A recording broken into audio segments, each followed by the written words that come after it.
వారేవా ఏమి ఫేసు అచ్చు హీరోలాగుంది బాసు. ఎలా ఆ పాట. సో మిమ్మల్ని కొన్ని ప్రశ్నలు అడగాలనుంది, కొన్ని క్వశ్చన్స్ అడగాలనుంది. మీ సినిమాలో చైల్డ్ క్యారెక్టర్ ఏదైనా ఉంటే ప్లీజ్. ఎందుకంటే మొన్న చైల్డ్ క్యారెక్టర్ ఒకటి ఇచ్చేసి ఇరక్కొట్టి పెట్టారు కదా బుల్లిరాజు, అలాంటి child. Okay okay. Good evening all. First of all కొత్త భయం స్టార్ట్ అయింది. చిరంజీవి గారితో ఈ మధ్య బాగా ఎక్కువ కలుస్తున్నాను.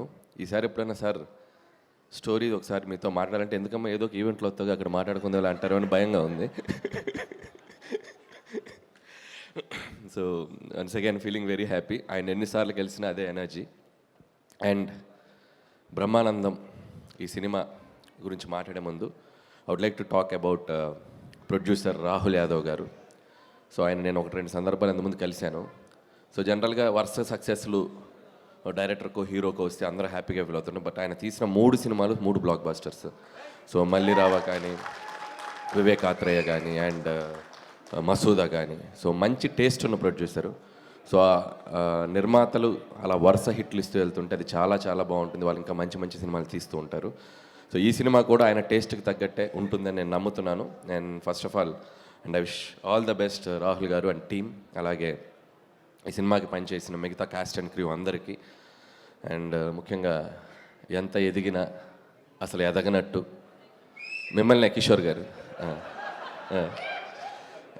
ఎంత పెరిగినా ఎంత 6'2" ఉంటావా? ఎంత పెరిగినా అసలు పెరగనట్టు ఎక్కడే వెనకుండిపోతావు. సో అది ఇన్స్పైరింగ్గా ఉంటుంది కిషోర్ నిన్ను చూస్తే. ఇంకా చాలా విషయాలు ఉన్నాయి ఇన్స్పైరింగ్గా ఉన్నాయి.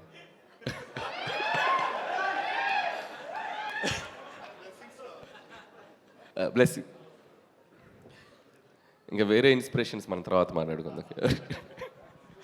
సో అలాగే రఘుబాబు గారు అండ్ రాజీవ్ గారు, హూ ఎవర్, బెన్నీ మన సుధాకర్ గారు అబ్బాయి, ఈ సినిమాలో పనిచేసిన అందరికీ, అలాగే యాక్ట్రెస్ ప్రియా, ఐశ్వర్య అండ్ దివిజ, వాళ్ళందరికీ కూడా నా బెస్ట్ విషయం చెప్తున్నాను. అండ్ సినిమాకి పనిచేసిన మ్యూజిక్ డైరెక్టర్, కెమెరామెన్ అండ్ ముఖ్యంగా director Nikhil, first picture, debut picture.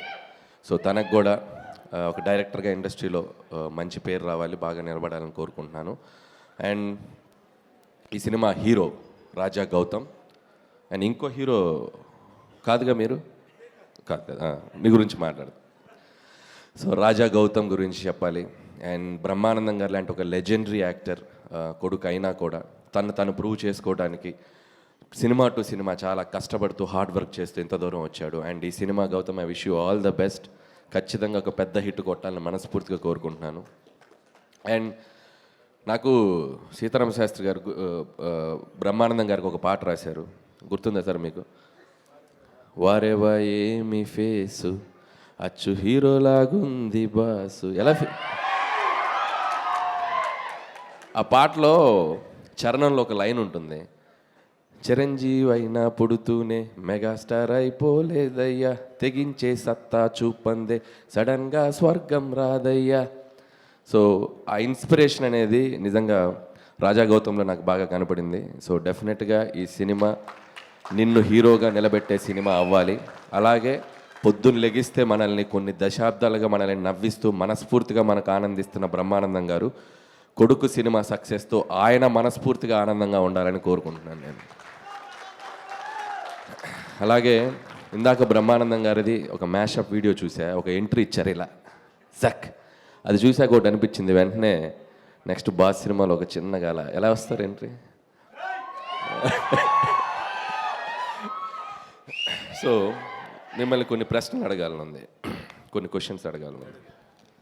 డైరెక్ట్గా మైక్ తీసుకో. డైరెక్ట్గా కాలేజ్ నుంచి వచ్చారా పొద్దున? యా.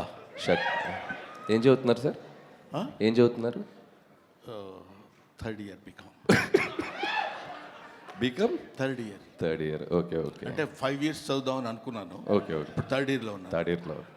సో ఇంత యంగ్ ఏజ్లో తాత క్యారెక్టరు తప్పలేదా? ఓకే. తప్పలా అంటే వాడు ఏంటి అది రాదు. అంటే మీ బ్రదర్ అండి? ఎవరు? Gautam is my friend. No, is my junior no is my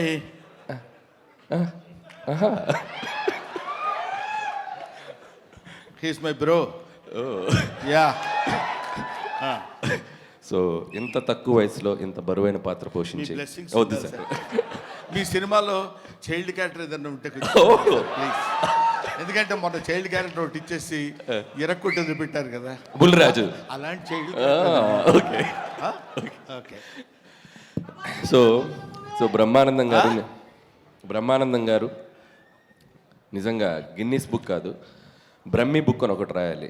ఎందుకంటే మీరు ఇచ్చిన రియాక్షన్స్, మీరు ఇచ్చిన ఎక్స్ప్రెషన్స్, మీరు సినిమాల్లో ఈ మధ్య కొద్దిగా తక్కువగా కనిపిస్తున్న మంచి మంచి పాత్రలు ఎంచుకుంటూ రంగమార్తాండ ఇలాంటి మంచి మంచి పాత్రలు ఎంచుకుంటున్న ప్రతి వారి లైఫ్లో పొద్దున లెగిస్తే మీ ఫేస్ చూడకుండా, మీ రియాక్షన్ చూడకుండా ఆ రోజు ముందుకెళ్ళదు. సో కాబట్టి బ్రహ్మి బుక్ అని ఒకటి ప్రచురించి దాంట్లో మీ ఎక్స్ప్రెషన్ నెక్స్ట్ జనరేషన్కి ఇవ్వాలని నేను కోరుకుంటున్నాను. Thank you sir, thank you. So and ఈ సినిమా డెఫినెట్గా పెద్ద హిట్ అయ్యి బ్రహ్మానందం గారికి ఇంకా మనస్ఫూర్తిగా ఆయన ఇంకా బాగా హ్యాపీగా ఉండాలని మరొకసారి కోరుకుంటూ, సో టీం అందరికీ నా బెస్ట్ విషెస్ చెప్తున్నాను and wish you all the best. Thank you.